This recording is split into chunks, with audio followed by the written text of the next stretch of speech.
Hey, what's up guys? Hope you guys are having a good day. It's Monday. My name is Brent. We're going to be doing a driving video of the 2021 Discovery R-Dynamic HSE. Got a request to test drive and demo a P360, so it's the turbocharged inline 6 with an electric supercharger, 355 horsepower Discovery.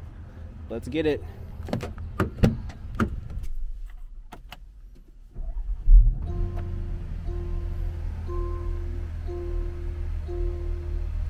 Alright, now I've driven this engine dozens of times, so I'm pretty familiar with it, but for those of you who haven't, it is a very torquey engine. I'm going to flip you guys around here. It's got a lot of torque. This is on the adaptive air suspension as well. I personally think this is a better performing engine than the old supercharged V6. Does not sound as good in regards to the exhaust and everything, but it does perform better in regards to like pickup and that kind of stuff.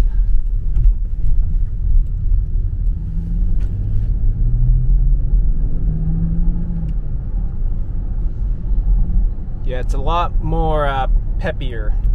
Feels pretty similar. It feels good though, driving. So I think it's a nice vehicle. I'm just gonna let you guys look at the, I guess kind of a POV reference.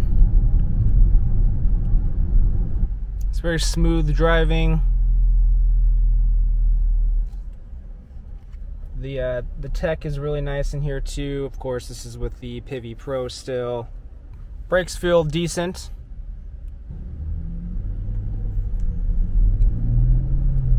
This is pretty much identical to the pre-2021 Discoveries, aside from, you know, the exterior design, the tech, and then the engine. So if you're familiar with the kind of the overall dimensions of the Discovery and how it feels, it's going to be pretty similar, just with a, you know, a facelift essentially.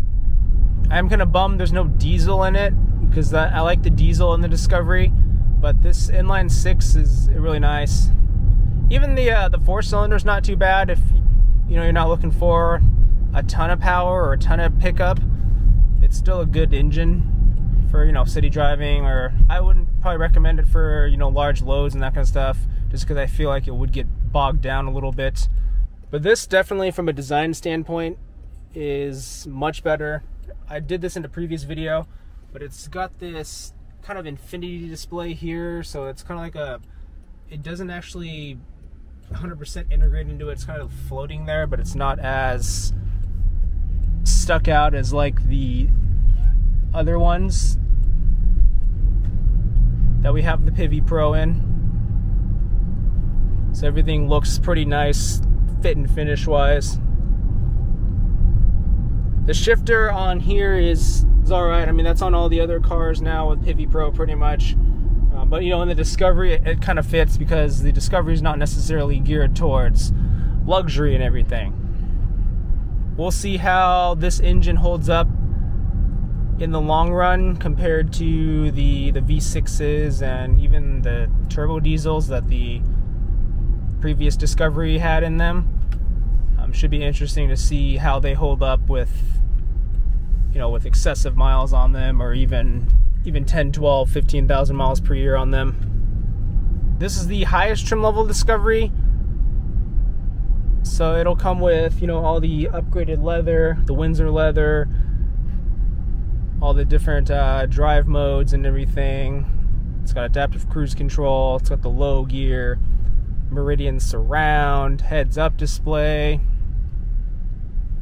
Does not have they kind of broke down the intelligent seat fold packages. They're all electronic now for the most part on these higher trim levels, but there is like a $300 intelligent seat fold option.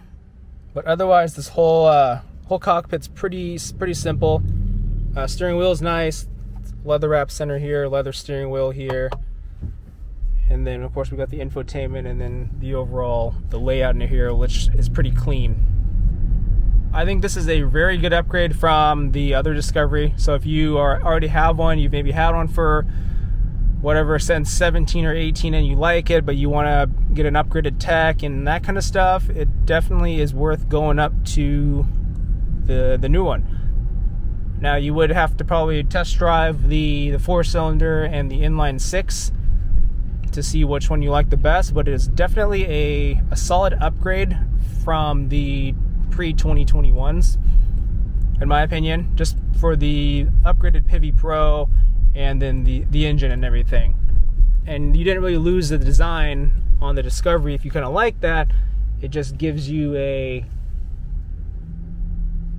it's more of an upgraded Land Rover design, is the easiest way to say that. Anyways, I hope you guys enjoyed that quick little video on just a road test on the P360, which is the turbocharged inline 6 with a electric supercharger. Now that is called the mild hybrid engine, so you'll see that if you guys were looking around in the market for one, you'll see MHEV. MHEV is a mild hybrid vehicle. So it does not mean you have to charge it or anything. It's not going to get you extra miles and that kind of stuff, but it will get you just better performance out of it. A lot of people were confused about that too. They thought it was like a plug-in or it's like a regenning battery vehicle, which it is not. There are no PHEVs yet for this, which are the plug-in hybrids, and there's no regen hybrids on the Land Rovers. Anyways, if you guys have any questions, don't forget to drop a comment down below. Hit that like button, please, and smash that subscribe button. I greatly appreciate it. Thank you for all the support. And I hope the person who requested this demo for the P360, I hope that helped. I would definitely still recommend, test driving one in person just to see what you think. But I will see you guys in the next video. Take care.